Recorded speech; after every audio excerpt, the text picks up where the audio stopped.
Assalamualaikum warahmatullahi wabarakatuh. Jadi kami sekarang berada di MTS di Ujung. Kami di sini ditugaskan untuk mengajarkan materi dengan judul tentunya dinasti. Nah, ikuti keseruan kami.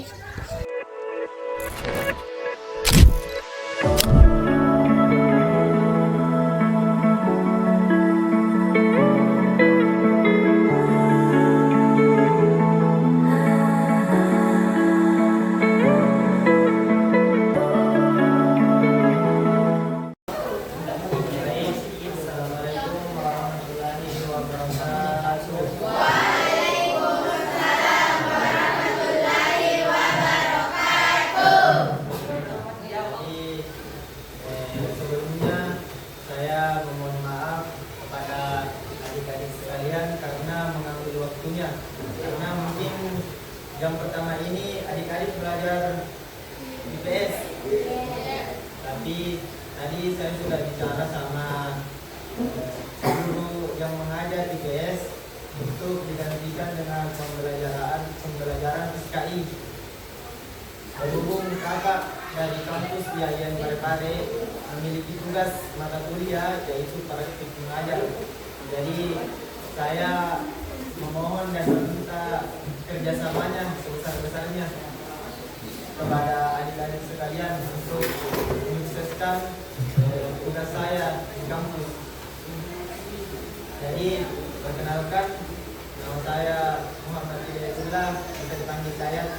Dan di samping saya, Nama saya Fatul Terakhir, bisa dipanggil Fatul.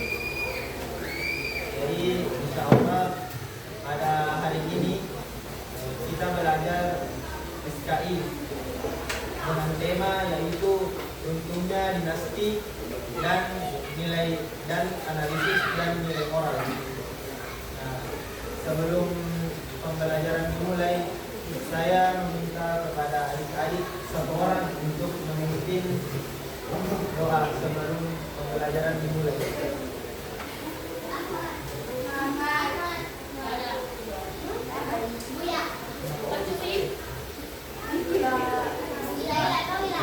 Kebaik itu deh kalau laki-laki yang memimpin tuh karena laki-laki itu memimpin. Siapa yang bisa? Satu orang. Ya, pimpin doa Ji. Pimpin doa ini.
Jadi sebelum saya masuk ke materi, saya ingin bertanya kepada adik-adik sebelumnya, apakah di kelas ini belajar SKI? Jadi hari ini kita belajar SKI dengan tema yaitu untungnya dinasti, analisis dan nilai moral. Nah, untuk mengefisienkan waktu, saya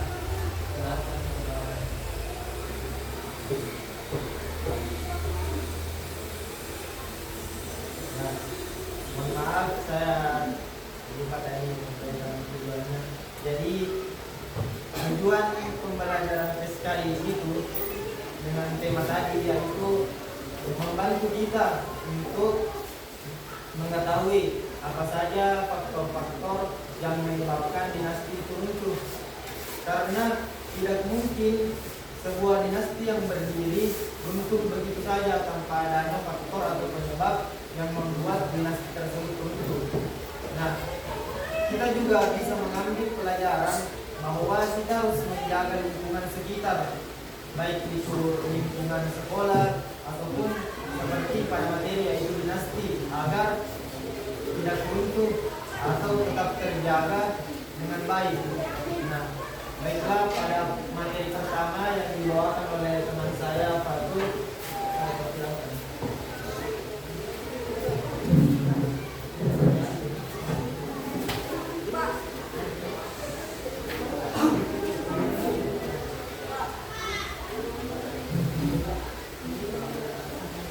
Baik, adik-adik, saya meminta pengertiannya ya. Saya tidak lama di sini.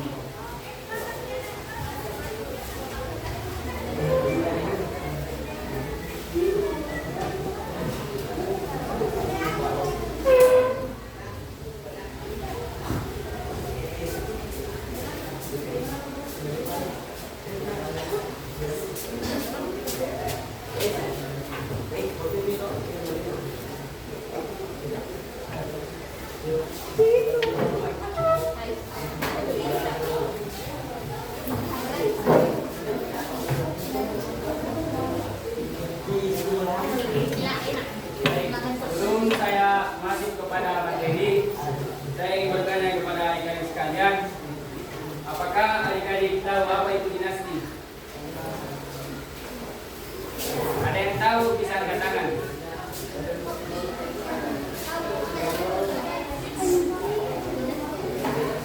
Sebelumnya ada yang pernah belajar tentang dinasti enggak?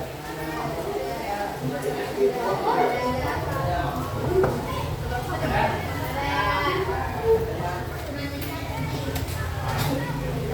Siapa yang bisa jelaskan satu orang apa itu dinasti? Kenapa ada yang kami tidak pakai penjelasan itu apakah?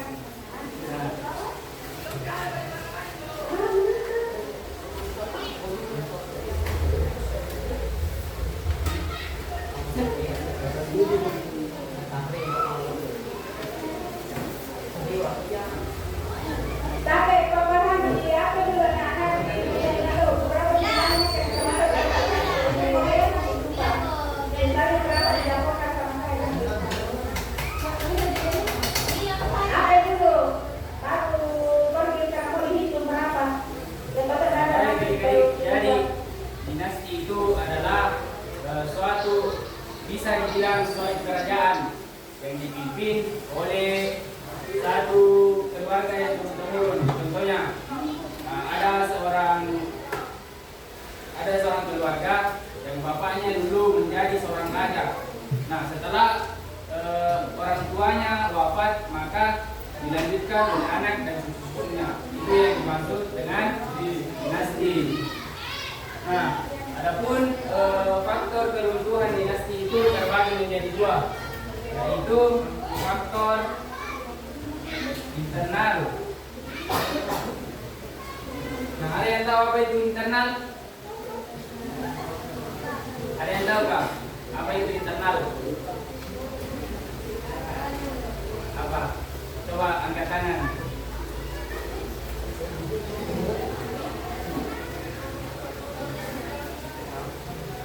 Ada yang tahu? Mas tidak tahu. Nah, jadi faktor internal itu adalah faktor yang terjadi dari dalam. Internal itu dari dalam. Nah, adapun faktor internal tentunya dinasti yang pertama adalah faktor korupsi. Nah, ada yang tahu apa itu korupsi? Coba sebutkan apa itu korupsi. Ada yang bisa sebutkan contohnya kak? Angkat tangan, angkat tangan.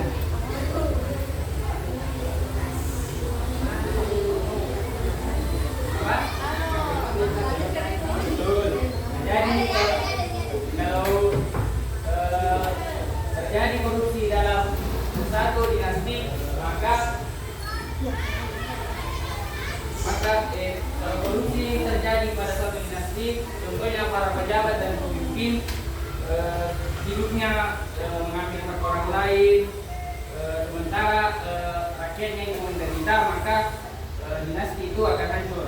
Paham? Nah, yang kedua adalah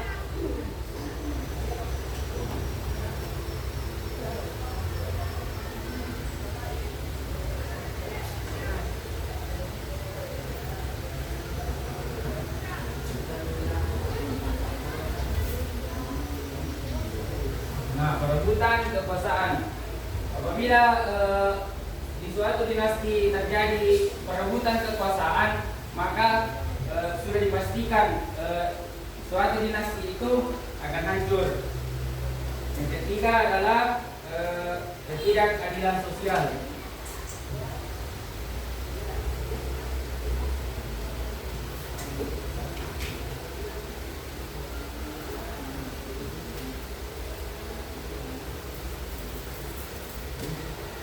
Nah, ada yang tahu apa itu ketidakadilan sosial?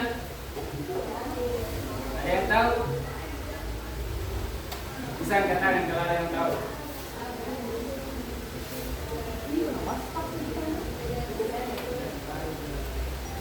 Apa itu tidak adil?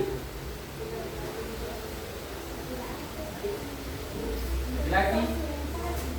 Apa itu tidak adil?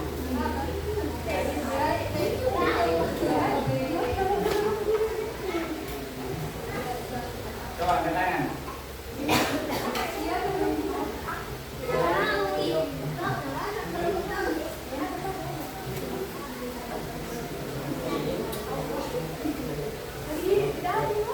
Nah, jadi ketidakadilan itu saya beri contoh. Kalau ada pemimpin yang kaya raya, yang kaya makin kaya, yang miskin makin miskin, itu namanya ketidakadilan. Nah, adapun faktor kedua yaitu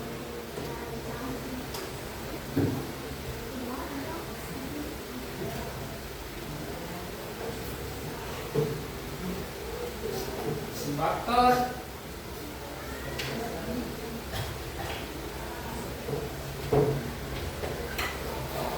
apa? Ada yang tahu apa itu eksternal? Ada yang tahu nggak? Katakan perempuan.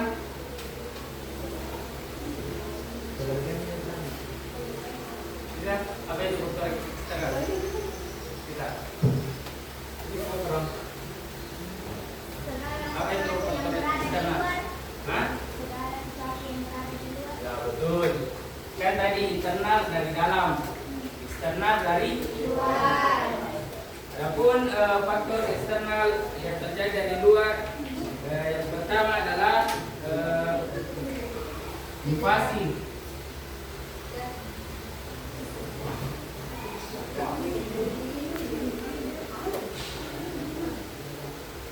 Invasi musuh. Nah, kalau dinasti itu pasti banyak yang namanya saingan atau dinasti-dinasti lain yang ingin menguasai suatu wilayah. Nah, adapun faktor eksternal dari munculnya dinasti yaitu invasi musuh, di mana banyak dinasti lain yang ingin menguasai wilayahnya. Itu kalau invasi sudah terjadi maka muncullah sebuah dinasti. Yang kedua adalah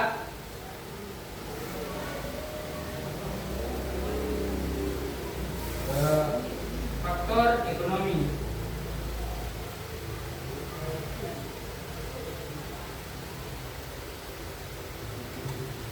Nah, kalau faktor ekonomi itu bisa menjadi penyebab keruntuhan dinasti, karena apabila ekonomi di suatu dinasti terganggu maka akan runtuh sebuah dinasti itu. Nah, ya, materi kedua yaitu ekologis.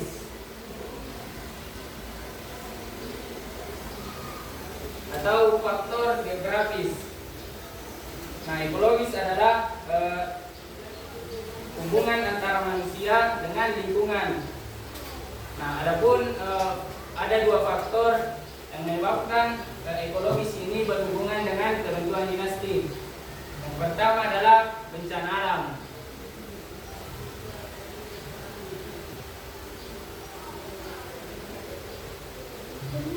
Kalau bencana alam sudah terjadi, maka biasanya dinasti itu akan runtuh.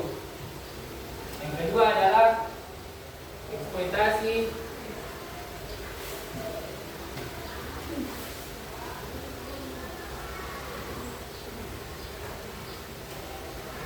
berlebihan. Contohnya saja terjadi penembangan liar atau kerusakan alam secara besar-besaran. Itu juga bisa menjadi penyebab runtuhnya suatu dinasti. Sekian dari saya alihkan kepada pemateri kedua, yaitu Kakak Hidayatullah.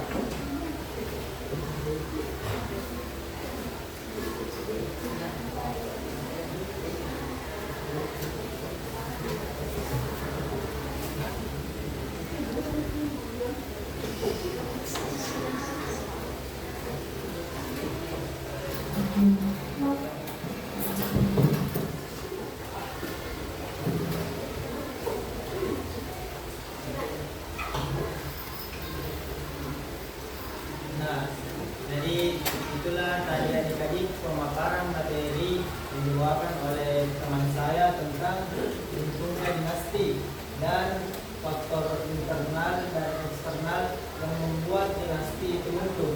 Nah, sampai di sini apakah ada pertanyaan dari adik-adik yang ingin ditanyakan tentang materi yang telah dijelaskan oleh teman saya?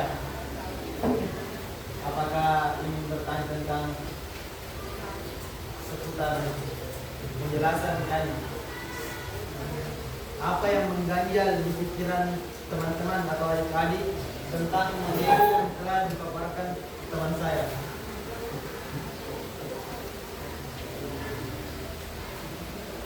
Tidak ada. Jadi mengerti semua nih.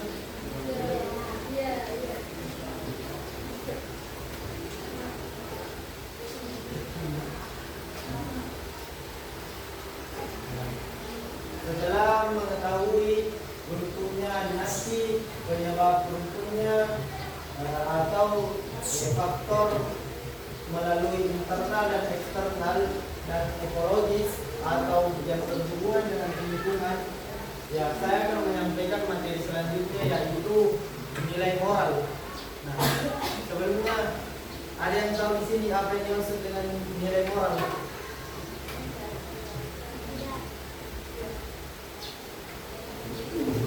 Ada yang tahu nilai moral artinya? Nah, jadi yang dimaksud dengan nilai moral yaitu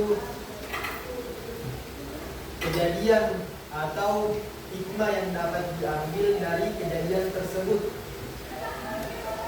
Contohnya, sekarang kita belajar tentang runtuhnya dinasti. Jadi, ketika kita berbicara tentang apa yang bisa kita ambil dari kejadian runtuhnya dinasti, itulah yang disebut dengan nilai moral. Atau bisa kita artikan secara umum atau secara pengertiannya, yaitu pelajaran etika yang dapat diambil dari suatu kejadian, atau bisa kita artikan sebagai hikmahnya dari kejadian itu. Nah, dalam suatu kejadian atau sebuah kejadian pasti memiliki hikmah, mau itu baik, mau itu buruk, pasti ada hikmahnya. Nah, dalam keruntuhan dinasti juga memiliki hikmah. Yang pertama yaitu kita bisa mengambil pelajaran bahwa menjadi seorang pemimpin penting yang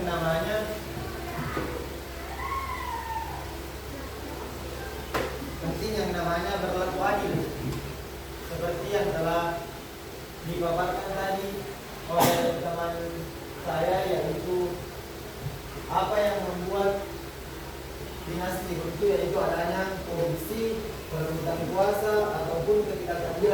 Nah, menjadi seorang pemimpin itu harus adil. Ketika sebuah organisasi ataupun perkumpulan yang memiliki pemimpin yang tidak adil, maka jangan harap di dalamnya itu terjadi kebagusan atau mengalami kemajuan, karena pemimpinnya saja yang tidak berlaku adil kepada bawahannya. Bagaimana bisa bawahannya bisa berkembang? Nah, berlaku adil ini tidak hanya berlaku di dinasti saja, tetapi ketika menjadi ketua kelas, menjadi pejabat, menjadi kepala sekolah, harus berlaku adil agar semuanya menjadi tentram.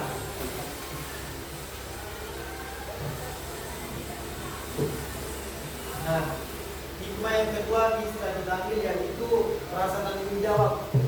Selain berlaku adil, seorang pemimpin itu harus memiliki yang namanya rasa tanggung jawab. Karena pemimpin itu memimpin bawahannya, berarti dia punya tanggung jawab atas apa yang dia pimpin. Contohnya kepala sekolah, bawahannya itu guru-guru. Contohnya guru, bawahannya itu bawahannya guru, siswa. Jadi guru itu bertanggung jawab melaksanakan tugasnya untuk menyampaikan ilmu kepada siswa. Jadi semuanya itu memiliki tanggung jawab. Nah, sekarang saya ingin bertanya, apa tanggung jawabnya siswa? Belajar. Jadi adik-adik yang datang di sini, hilangkan pikirannya yang lain kecuali untuk menuntut ilmu. Ingat, kita punya orang tua di rumah yang berharap bahwa anak saya pergi ke sekolah menuntut ilmu dengan sungguh-sungguh. Coba bayangkan ketika kita sebagai anak yang orang tua kita sudah berharap bahwa kita belajar sungguh-sungguh di sekolah, tetapi kita malah mengerjakan di luar daripada keinginan orang tua kita. Apakah orang tua kita tidak kecewa? Pasti kecewa. Jadi kita itu sebagai siswa atau sebagai anak harus menuntut ilmu, karena itu adalah tanggung jawab kita. Saya sebagai mahasiswa, saya juga punya tanggung jawab belajar. Kita di sini tuh sama-sama belajar. Saya belajar mengajar. Saya di sini belajar mengajar, diberikan tugas sama dosen saya. Kalau kalian itu diberikan amanah dari orang tua kalian untuk belajar, yang mengajar saya. Nah, yang terakhir yaitu seorang pemimpin harus memiliki sifat yang bijak. Yang bijak di sini yang mana? Dan itu mampu memprediksi atau mengantisipasi kejadian ke depannya. Contohnya ketika dalam sekolah, misalkan ketika di sekolah itu sumber mata airnya ketika musim kemarau kering atau tidak ada, maka sebagai kepala sekolah yang bijak harus mengadakan terlebih dahulu rapat untuk membicarakan bilang sebelum musim kemarau datang kita harus begini supaya WC tetap ada airnya, murid-murid bisa tetap memakai WC. Begitu. Tidak ketika kejadiannya sudah terjadi baru memikirkan. Nah, jadi itulah yang dibilang pemimpin yang memiliki pemikiran yang bijak. Apa tadi yang pertama sifat pemimpin? Nah, berlaku adil. Pemimpin itu harus berlaku adil. Yang kedua, nah, bertanggung jawab. Jadi seorang pemimpin itu selain berlaku adil, dia harus bertanggung jawab. Dan yang terakhir apa tadi? Nah, memiliki sifat yang bijak. Nah, itu tadi materi yang dipaparkan oleh teman saya dan saya tentang runtuhnya dinasti, ekologis, dan nilai moral. Nah, selanjutnya saya ingin membagi kelompok.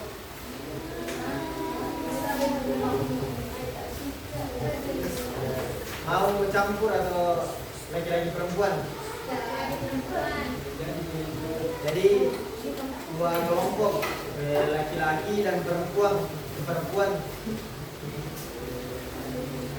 Tugasnya itu gampang, cukup naik perwakilan dari laki-laki dan perwakilan dari perempuan, naik di atas untuk menjelaskan tanpa melihat nanti depan tulis, yaitu apa faktor yang menyebabkan dinasti runtuh melalui internal dan eksternal, dan yang kedua yaitu sifat-sifat yang dimiliki oleh seorang pemimpin.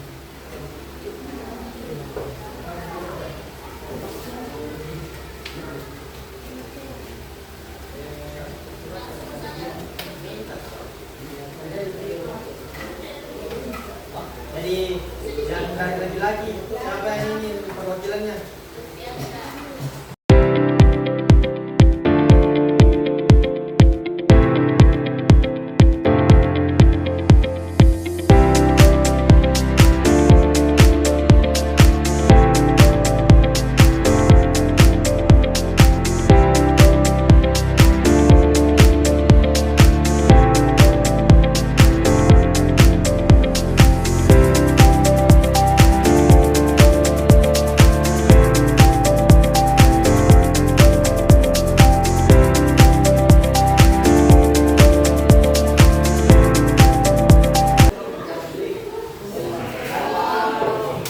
Berikan aplaus pada temannya.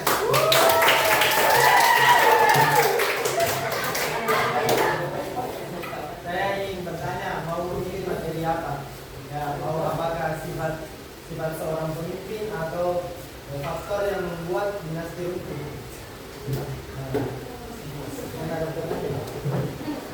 Jadi, perkenalkan ini. Perkenalkan, nama saya Muhammad Akram Akademi. Jadi saudara Akram akan memberitahu atau menjelaskan tentang sifat-sifat yang harus dimiliki oleh seorang pemimpin.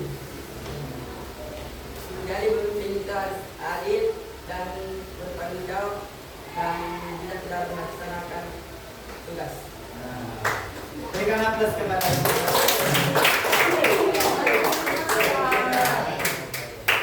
Sekarang sebuah masa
Jadi kenapa saya menyuruh untuk naik perwakilannya, supaya tadi kan pemimpin itu harus berlaku adil. Jadi ketika laki-lakinya naik di atas satu orang, maka perempuannya juga harus naik satu orang supaya adil.